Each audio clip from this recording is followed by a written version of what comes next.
Welcome to Biz Wire. I'm Joseph Nordstrom in Beijing.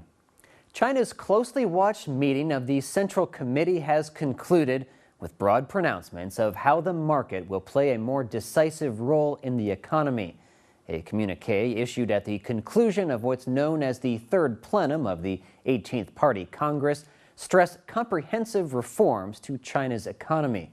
A Xinhua news agency released the communiqué Tuesday evening that was light on specifics and heavy on sweeping rhetoric. The press release is more interesting in how it can be interpreted.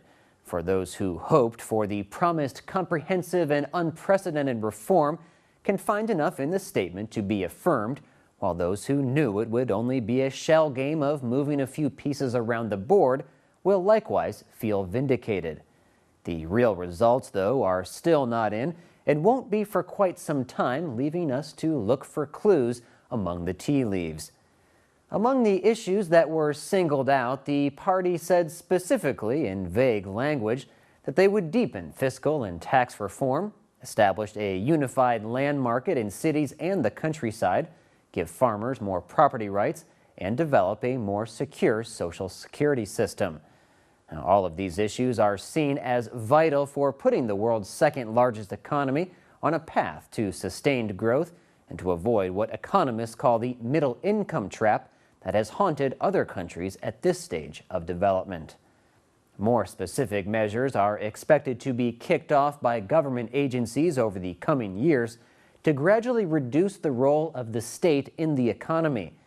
Reuters reported that many analysts singled out a push towards a greater role for markets in the financial sector and reforms to public finances as those most likely to get immediate attention.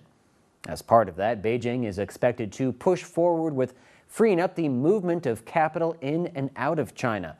This would also likely involve freeing up the country's tightly managed yuan currency. Even with its focus on decisive market reforms, Beijing will likely face stiff resistance from those who benefit from the status quo.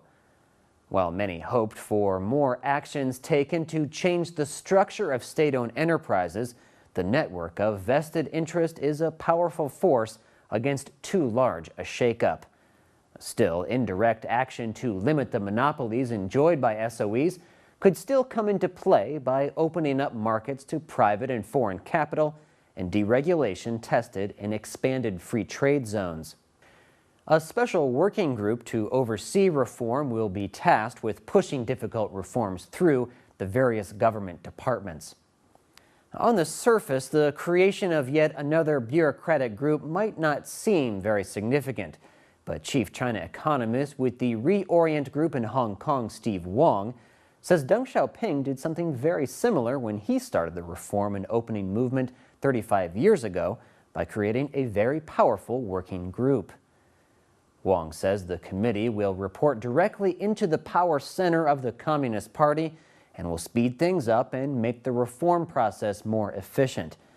Historically, such third plenary sessions of a newly installed Central Committee have acted as a springboard for key economic reforms, but the follow-through to the ideas agreed upon at this meeting will serve as the real test of the new leadership's commitment to reform. As Bill Bishop of the Cynicism newsletter says, the communiqué is not meant to be a blueprint for specific action, but a statement of high-level intentions. Bishop says based on what is written, lots of reform could happen or very little. Political will and implementation will be the deciding factors, and Bishop says it may be a long time before we see tangible results or can make an informed opinion about this meeting. If leaders are sincere in allowing more market forces to compete in areas now ruled by state-owned firms, then some of the big winners of the third plenum could be China's entrepreneurs as well as foreign companies.